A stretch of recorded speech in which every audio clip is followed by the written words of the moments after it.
marzo del 2017. ¿Qué tal? Muy buenos días. Bienvenidos todos a su programa Contacto Directo. De regreso junto a ustedes para revisar hoy quiénes son nuestros invitados. León Roldós, ex vicepresidente de la República.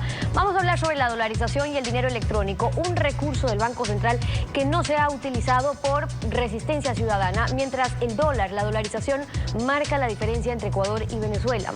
También estará en nuestros estudios Mauricio Proaño, asambleísta reelecto de Alianza País por Pichincha, el actual coordinador del bloque. La propuesta del gobierno de Lenín Moreno para la continuidad de la revolución ciudadana la vamos a examinar. Y además, Loti Andrade, activista de la Plataforma por la Democracia y Derechos Humanos. El examen de la situación en el Ecuador por el Consejo de Derechos Humanos de Naciones Unidas, un monitoreo sobre el desfase entre lo que la Constitución proclama y el Estado aplica. Bueno, la voluntad popular y las encuestas de intención de voto no siempre van de la mano. En las elecciones presidenciales de Estados Unidos, en Perú, en Argentina, así ocurrió. Olfredo, buenos días, ¿cómo te va? Muy bien, Steffi, y tenemos que dar la bienvenida también a ti ahora, después de tus vacaciones. Buenos días a todos. Bueno, no solo eso, sino que también los sondeos a boca de urna, el mismo día de la elección, presentan desfases. La justificación técnica que se utiliza es el margen de error, que en las encuestas anteriores a la elección es de +3 y -3 puntos. Lo cual significa que según una encuesta un candidato aparece con 51 y en la elección se queda con 48, está dentro del margen de error. Y si el que perdía con 49 después logra en las urnas 52, también está dentro del margen de error. Y por último, si al uno no se le suma 3 y al otro no se le resta nada, es porque realmente están empatados. Esto se presta a que ciertas encuestas manipulen las cifras o que en verdad tengan errores de buena fe, algunas veces causados por emociones colectivas de miedo ante el poder político o ante el poder económico, de vergüenza por cambiar de opinión o porque el voto es secreto y hay personas que se guardan ese secreto. Entonces la manipulación de los llamados marqueteros electorales se orienta a aprovechar el sentimiento oportunista de estar con el ganador o la vibración de reaccionar frente a un pronóstico para evitarlo. Estos son los misterios del mercado electoral que están más allá de estrategias, propuestas, ofrecimientos, manipulaciones o campañas sucias. De manera que en las actuales circunstancias, donde no hubo un ganador de primera vuelta que obtenga más votos que todos sus adversarios juntos, todo es posible en la guerra del fin del mundo. Y finalmente los votos son los que hablan. Por ello es de extrema importancia cuidarlos y respetarlos, porque la voluntad popular es el fundamento de la autoridad, según lo ordena el primer artículo de la Constitución aprobada en plebiscito. La actualidad, los protagonistas, el análisis y la información en Contacto Directo.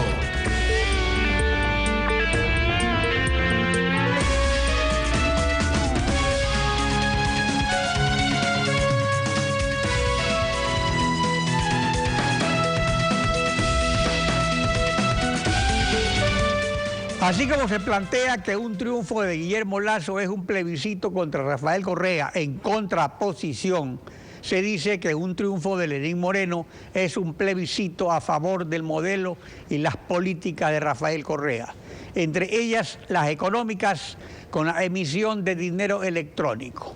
León Roldós, ex vicepresidente de la República, buenos días, bienvenido a Contacto Directo. Y gracias, mi saludo a quienes nos están viendo y escuchando en el Ecuador. Mire, el último sábado el presidente Correa introdujo en la sabatina el tema de dinero electrónico. Yo diría que indebidamente expresó que si el dinero electrónico dependía de la banca privada, podía haber otra crisis del 98. Yo creo que es una irresponsabilidad, lo digo con absoluta claridad. Primero porque el gobierno tiene 10 años y en 10 años ha controlado la banca. Y los bancos que él persigue están calificados del AAA.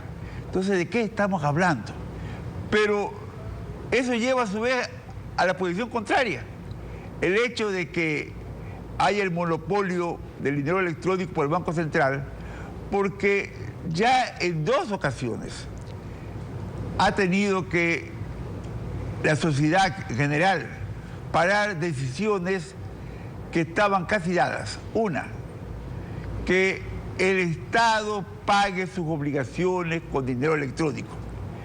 La ley habla de que tiene que haber siempre un fondo líquido en el dinero electrónico, pero sujeto a las resoluciones de la Junta de Política Monetaria. El problema es que la Junta de Política Monetaria en el Ecuador ya decidió, por ejemplo, que las obligaciones del gobierno con el Banco Central no se registran como deuda, simplemente son manejos de liquidez. Bueno, precisamente ese es el problema, Ahí porque la situación se agravaría si además del abultado déficit ya existente, Lenín Moreno lo aumenta triplicando el bono del desarrollo humano, que es de 600 millones actualmente a 1.800 millones, duplicando la pensión de adultos mayores, construyendo 325.000 viviendas y con el financiamiento del Plan Empleo Joven. Sí. Pues los ingresos por exportaciones petroleras del próximo periodo presidencial ya se vendieron anticipadamente. Sí. En junio termina el alza de 2 puntos del IVA y las sobretasas arancelarias. Las reservas de libre disponibilidad del IES y del sector público no financiero en el Banco Central carecen de respaldo líquido y la capacidad de endeudamiento está llegando a su límite. Es por eso que se plantea la pregunta: ¿el dinero electrónico sería una opción que queda para cubrir el déficit del gobierno? Sería realmente un atentado, peor que el feriado bancario, peor que cualquier crisis. ¿Por qué? Porque tumbaría la dolarización. Esta frase usada tanto por el presidente Correa como por el candidato Moreno, de que cuando se den las condiciones podríamos pensar en moneda propia. Miren, dolarización, las únicas condiciones que llevarían a la moneda propia es la quiebra de la dolarización. Y ese no es un riesgo que el país no se puede jugar. Y hay 2 elementos fundamentales. Primero, la Junta puede decidir que obligaciones del gobierno se paguen en moneda electrónica. Segundo, pueden obligarle a los bancos que cambien el dinero real por dinero electrónico. Ya la Superintendencia de Control del Poder del Mercado lo resolvió, que los bancos estén obligados a pero si el dinero electrónico es un medio de pago diseñado para transacciones privadas por celular, ¿cómo funcionaría entonces para cubrir los atrasos y las nuevas obligaciones del gobierno? Eso no es una exageración. Que justamente el dinero electrónico del Banco Central es atípico, un medio de pago creado para el Banco Central es absolutamente atípico. El dinero electrónico es más similar a una tarjeta de prepago. Eso es el dinero electrónico. Pero en el Ecuador estamos ante ese riesgo. Yo creo que los candidatos deben ser bien claros. Primero, por nada, ni por travesura, ni por jugar a piruetas, pongamos en riesgo la dolarización. El dinero electrónico para pagar obligaciones del Estado, sueldos, contratos, para obligarle a los bancos que lo canjeen en dinero efectivo, es una pirueta gravísima, una pirueta que puede colocar pero usted pide que los candidatos den su pronunciamiento al respecto, y Lenín Moreno, respecto a la dolarización, se pronunció en enero en Teleamazonas. Veamos lo que dijo. Durante 1 año y medio no se ha recibido un solo centavo por concepto de ingresos petroleros. Eso hubiera ocasionado la debacle en otras oportunidades. Tuvimos que pagar a la OXY, tuvimos que pagar a Chevron, hubo una revalorización del dólar, hubo devaluación de las monedas en los países vecinos. Nosotros no podemos hacerlo, no tenemos ese mecanismo para hacerlo. ¿Por qué? Porque hemos considerado que el dólar nos ha sentado bien y los ecuatorianos confían en él, y hay que mantener la situación de la dolarización mientras nosotros no desarrollemos nuestras fuerzas productivas y podamos tener con confianza una moneda propia. A ver, esto no es un pronunciamiento a favor de desdolarizar, más bien ratifica, porque al gobierno lo ha beneficiado mucho el dólar. Pues el dólar marca la diferencia entre Ecuador y Venezuela con modelos económicos similares. Pero el problema actual sería la fuerza de las circunstancias económicas. Si hasta ahora el dinero electrónico no se ha podido imponer porque es voluntario, la gran mayoría prefiere físicamente los dólares billetes antes que una empanada de viento como el dinero electrónico. ¿Cómo se puede imponer sin causar una gran reacción popular? ¿Cuál es el planteamiento? Mire, yo creo que no esperemos la reacción. Yo quiero el compromiso abierto cero posibilidad de dolarizar, cero posibilidad. Cero manipulación o piruetas con el dinero electrónico. Eso es lo fundamental. Es decir, que no se venga mañana a decir, no, si el Estado puede, dando respaldo, pagar sus obligaciones, su sueldo con dinero electrónico. O que se diga, los bancos están obligados todos a cambiar dinero electrónico por efectivo, porque ya lo quisieron hacer en el mes de diciembre. Esa pirueta es lo que tiene que comprometerse. Moreno ha dicho, estoy dispuesto a jurar de todo. Ojalá lo jure. Que no hayan piruetas que pongan en riesgo la dolarización. Y especialmente no haya habido un pronunciamiento concreto tampoco sobre cómo se va a cubrir el déficit, si eventualmente va a aumentarlo con las promesas que está haciendo. Lasso y Moreno tienen que garantizar que la dolarización no se va a tocar todo el próximo periodo, porque salir de la dolarización es casi imposible. Lo demás son piruetas, riesgos innecesarios, es politizar un tema tan grave como alguna estabilidad que le da el ingreso, la dolarización en el Ecuador.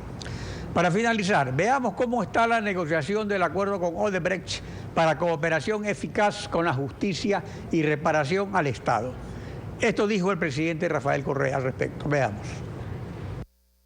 Pero ¿cuál es el problema? Odebrecht pide imposibles. Imposibles que Brasil sí le otorgó. Si no, pregúntenle al señor fiscal, al señor procurador. Yo converso con ellos porque me preocupa mucho este caso. Entonces, por ejemplo, pretensiones de Odebrecht para entregar la lista. Compromiso, un acuerdo civil en que el Estado no inicie nuevas acciones ni civiles ni penales contra ningún funcionario de Odebrecht. Esto es imposible de acuerdo a nuestro marco constitucional. Y que se levante de inmediato cualquier embargo o medida cautelar que se haga contra empresa constructora. Tiene deudas con el SRI, etcétera. Es imposible. Y no solo eso. Odebrecht pide nuevos contratos. Odebrecht está pidiendo cosas realmente imposibles. Lastimosamente con Brasil logró un acuerdo así. Claudicó el Estado brasileño, con todo respeto, ante las pretensiones de la empresa Odebrecht. No va a pasar lo mismo con Ecuador.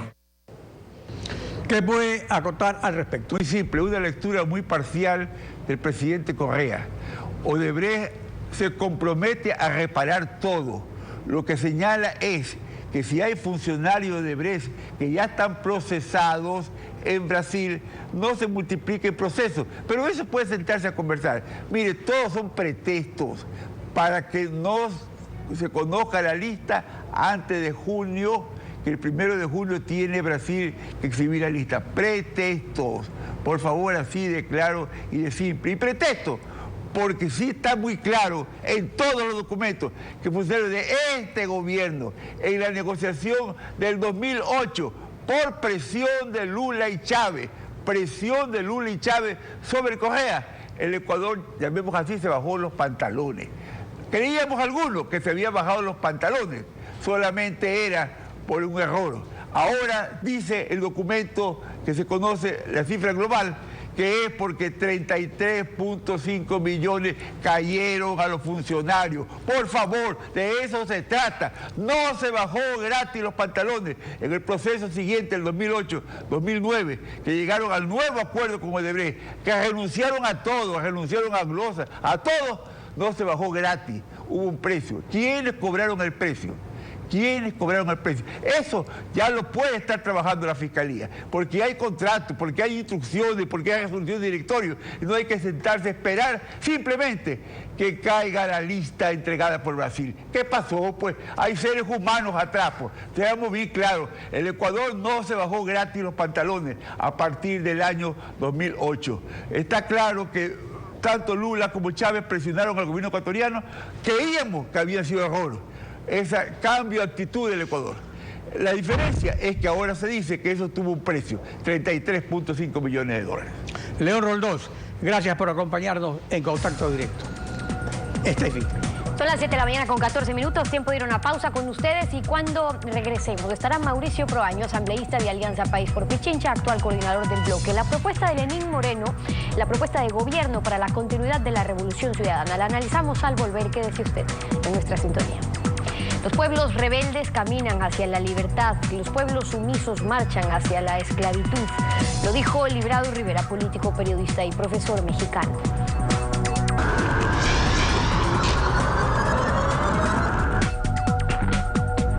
Mauricio Proaño, asambleísta de Alianza País, reelecto por Pichincha, coordinador del bloque. Bienvenido a Contacto Directo.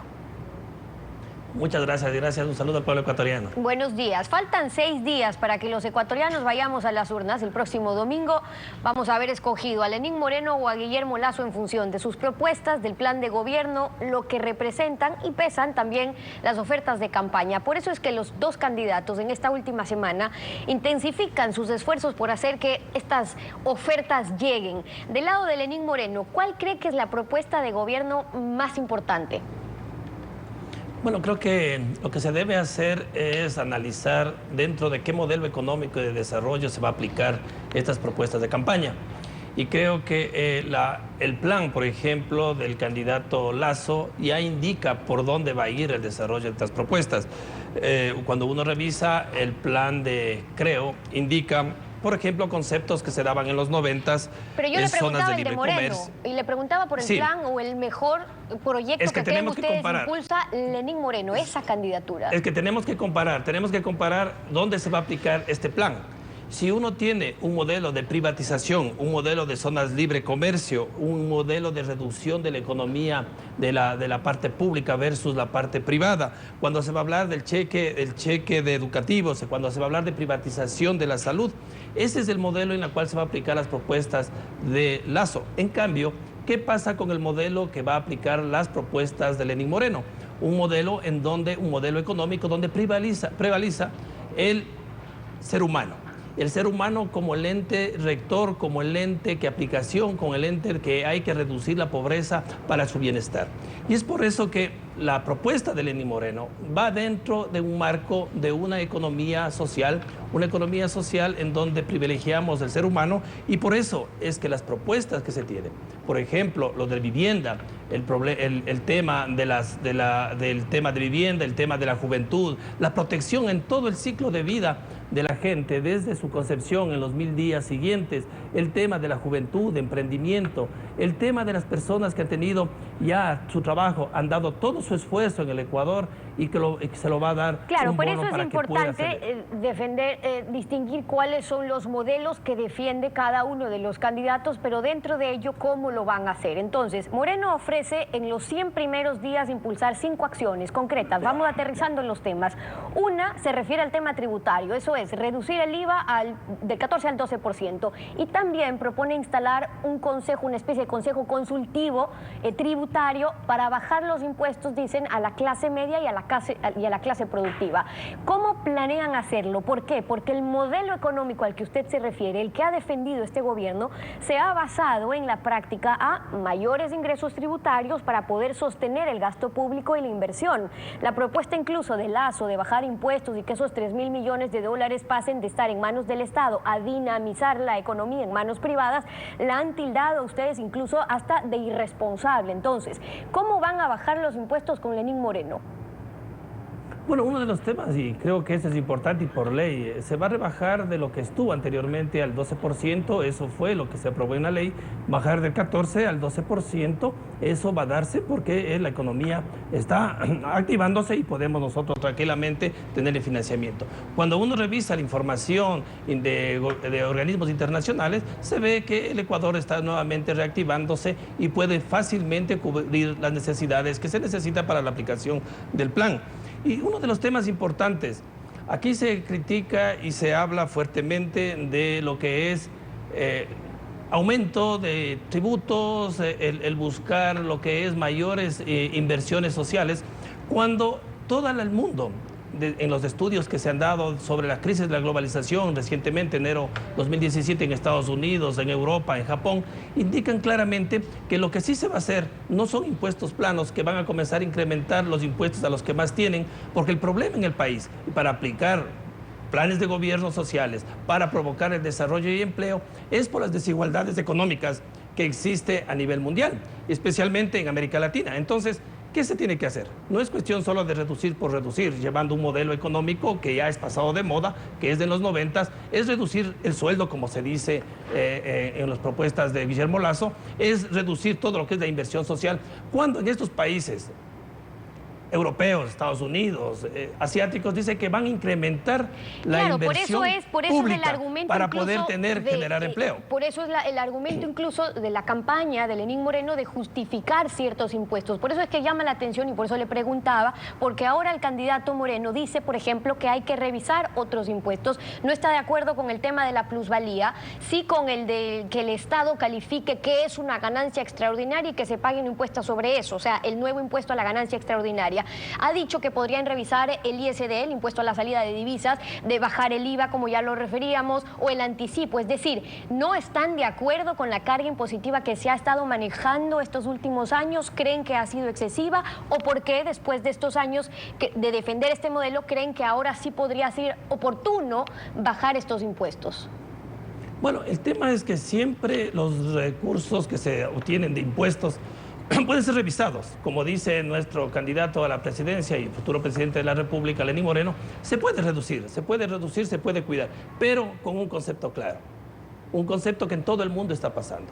Es que paguen los que más tienen y no la población. Y esa recaudación que se realice tiene que ser para cuestiones sociales, cuestiones públicas como caminos, puentes, como dice, los mismos gobiernos europeos, gobiernos americanos, que deben trabajar fuertemente en lo que es equilibrar la economía con lo que la gente tiene que aportar. La gente que más tiene que aportar, y esos recursos tienen que aplicarse a la parte social. A la parte social, en mejoramiento de salarios, en mayor intervención de utilidades de los empleados, tiene que haber más trabajo con la gente, trabajo digno, y no reducción de los salarios, como estaba indicando el candidato Lasso en el país. Vamos a otra de las propuestas para alcanzar a abordar una o dos más. Dentro de esos 5 que planean los 100 primeros días, está la nueva ley de seguridad social, y lo que ofrecen es consolidar una garantía de los derechos de los trabajadores, la sostenibilidad de la seguridad social. Y pregunto, ¿eso significa devolverle, por ejemplo, anualmente el 40% al IES que el Estado debía darle al IES por las pensiones jubilares, o creen que estuvo bien hacerlo porque pues el IES tiene suficiente liquidez según el gobierno? Bueno, el tema estaba muy claro cuando se aprobó la propuesta de ley. Es muy claro, el IES tiene una salud económica importante. Como decían anteriormente, cuando hubo un problema en el IES fue que se dictó esto de los fondos que debe dar el Estado superiores a lo que seguía dando el IES. Hoy creo que tiene una economía sana el IES, tiene todo un potencial económico, así que no es necesario pensar en una devolución de ese dinero, porque cuando se necesite, la ley dice que aportará el Estado y estará presente. Pero es importante también decir, ¿por qué pensamos nosotros en la seguridad de la gente, de los trabajadores? Todo el mundo está enfocándose a ese momento. Todo el mundo se está enfocando a cuidar el trabajo de la gente. No estamos nosotros diciendo que vamos a dejar a la gente en la indefensión, en donde no tenga una seguridad. Hoy se habla de mejorar con los impuestos que se cobre a la gente que más tiene, poder mejorar las pensiones de la gente, podemos cuidar mejor de la salud de la gente. Los gobiernos a nivel de los países desarrollados están hablando ya de ir duramente y fuertemente a lo que es la salud y la educación gratuita, y además pensiones mejores para que la gente cuando esté en desempleo tenga este tema. Y esa es la prioridad, salud y educación también en nuestro país. Ahora, según el MIES, en el Ecuador hay 1.065.000 ciudadanos que cobran uno de los 4 bonos que entrega el gobierno. Esas bonificaciones sociales significan al presupuesto aproximadamente unos 600 millones de dólares al año. Moreno propone incrementar el bono de desarrollo humano de $50 hasta $150. Eso significa, si es que tomamos en referencia ese universo, es pasar de 600 millones a 1.800 millones. ¿Eso se puede financiar? ¿Cuánto significará o qué es lo que tienen previsto?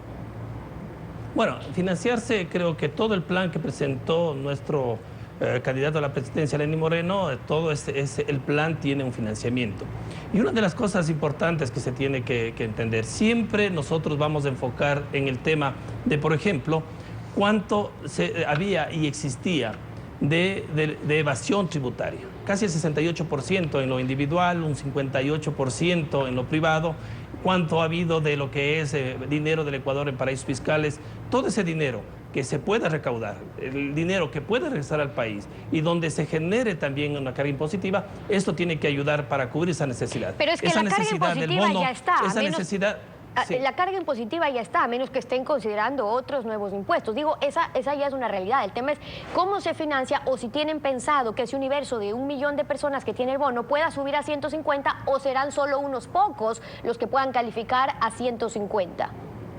Bueno, uno de los temas importantes que se ve ya en la información internacional es la recuperación de la economía que se va a dar en el país. En este año ya hubo un crecimiento superior ya de $40 del barril. Va a haber también un mayor trabajo en las recaudaciones. Todo eso, pero con el objetivo claro. El objetivo claro, esa gente que necesita el bono es gente que está entre los quintiles 1 y 2 de pobreza en el Ecuador. Y lo que tenemos que hacer es impulsar y ser gente solidaria en donde mucho del dinero que podemos tener como gobierno, poder enfocar a esa gente, para que esa gente impulsar, para que ellos salgan de la pobreza y podemos nosotros trabajar fuertemente para el desarrollo del país. El gobierno nacional demostró claramente más de 1.900.000 gentes que salieron de pobreza y este tema es fuerte y vamos a seguir avanzando. Creo que el presidente, nuestro candidato a presidencia de la República, Lenín Moreno, está muy claro en esto, enfoque social.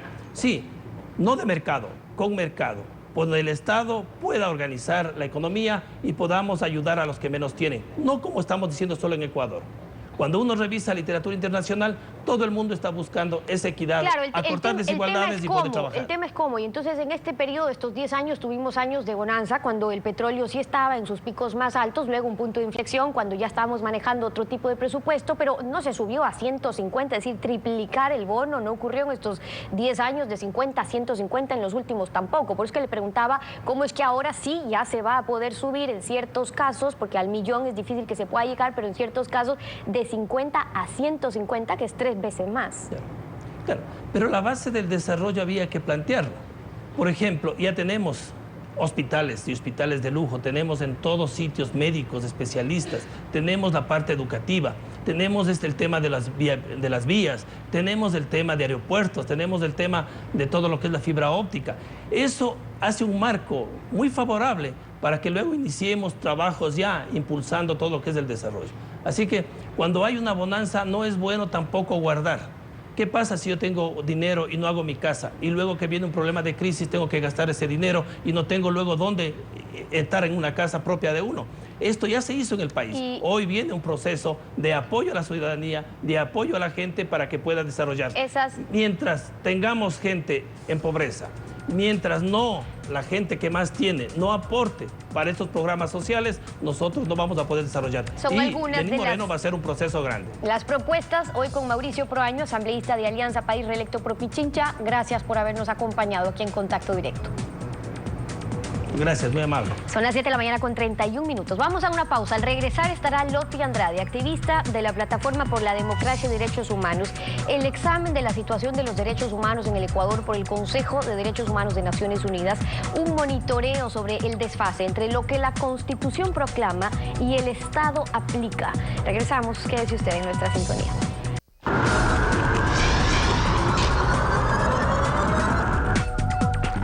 La Plataforma por la Defensa de la Democracia y los Derechos Humanos, Asociación de Organizaciones de la Sociedad Civil, ha publicado el libro Democracia, Derechos Humanos e Instituciones en el Ecuador, que recoge en sus 470 páginas los informes sombra para el examen periódico universal al Ecuador en el Consejo de Derechos Humanos de Naciones Unidas en mayo próximo. Está con nosotros Loti Andrade, consultora de la Plataforma de Derechos Humanos. Buenos días, bienvenida a Contacto Directo. Buenos días, Alfredo, muchas gracias por la invitación.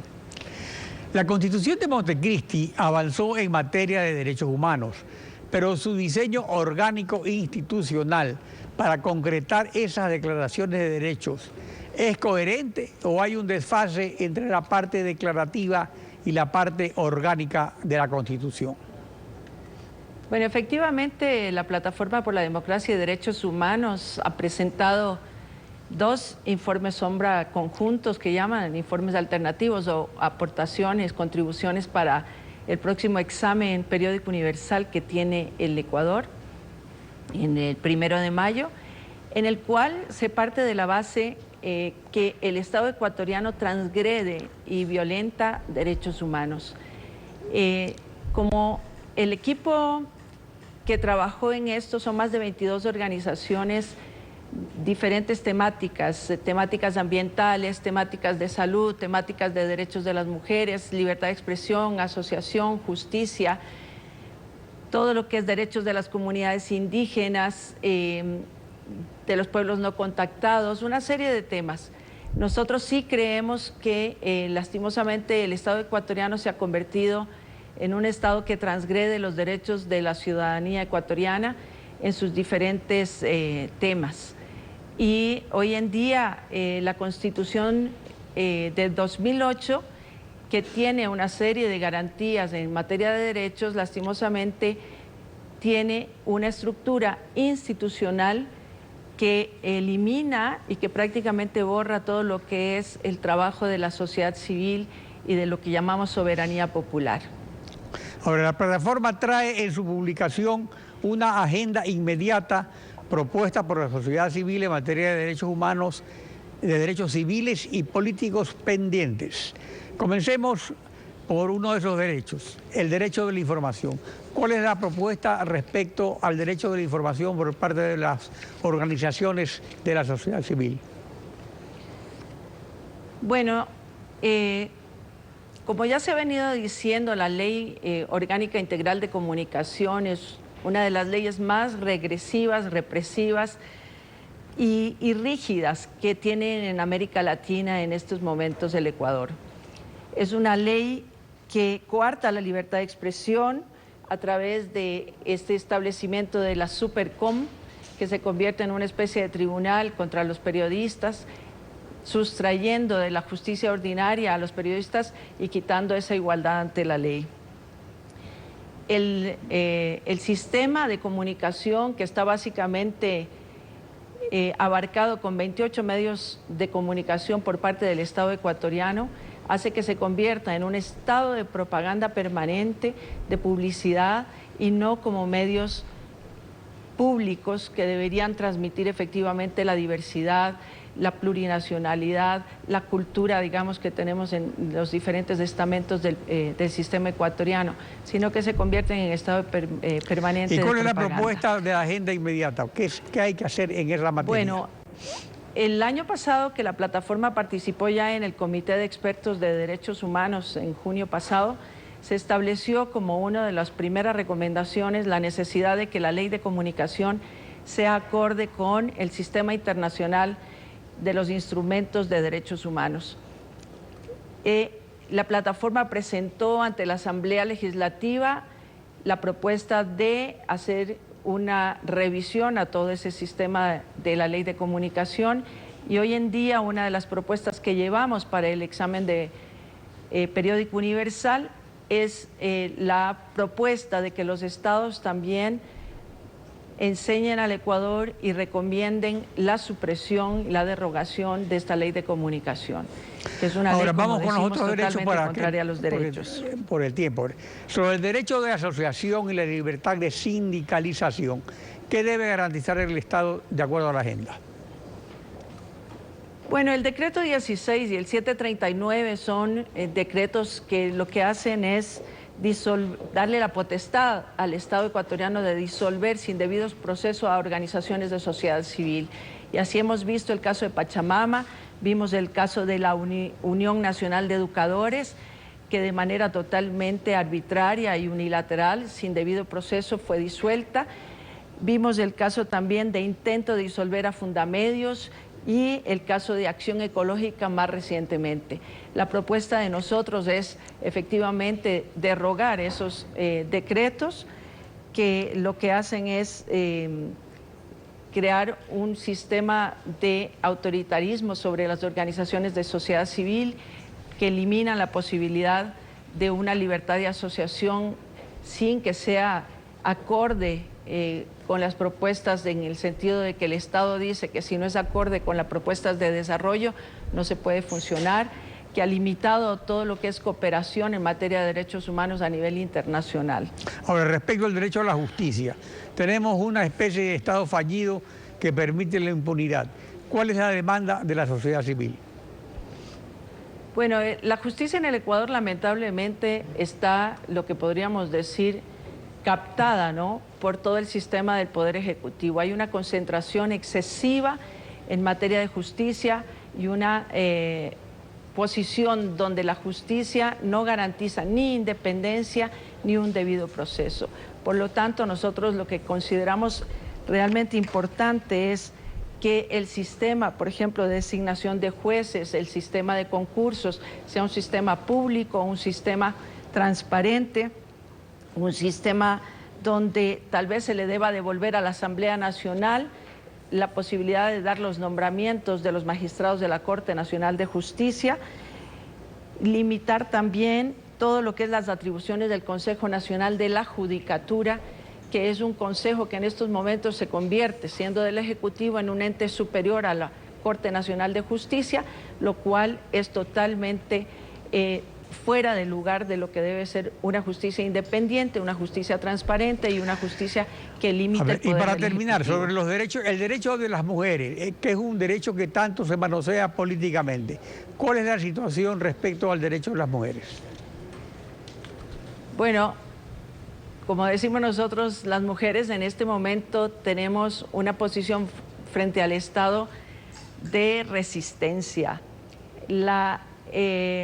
El Estado ecuatoriano se ha convertido en un Estado que limita los derechos de las mujeres. En el tema, por ejemplo, de violencia, no hay una política consistente y clara.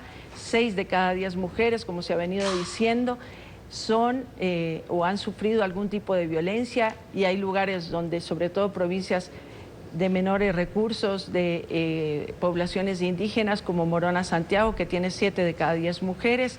El tema del femicidio en el Ecuador, solo en estos 2 meses, enero y febrero, tuvimos 38 casos de femicidio, ¿no es cierto? El tema de embarazo de niñas de 10 a 14 años, tenemos los datos estadísticos que son casi 2.000 niñas violadas en ese sentido, obligadas a ser madres, y en ese sentido las mujeres están llevando la propuesta, por ejemplo, de que el aborto por violación sea como parte no criminalizado y sea como parte de los derechos de las mujeres. El tema del femicidio tiene que tener una actuación inmediata del Estado ecuatoriano, y por el momento no vemos una política pública consistente.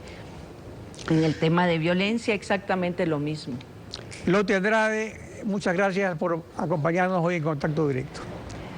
Gracias. Solo quiero invitarles a la presentación del libro el día de mañana en la UDLA, en el campus Granados, a las 6 de la tarde. Gracias, Alfredo. Gracias también. Estefi. Concluimos así esta emisión de Contacto Directo, como siempre, agradeciéndoles a ustedes por su confianza y sintonía. Nos volvemos a encontrar mañana, Alfredo. Mañana continuamos rayando la desinformación en Contacto Directo. Buen día.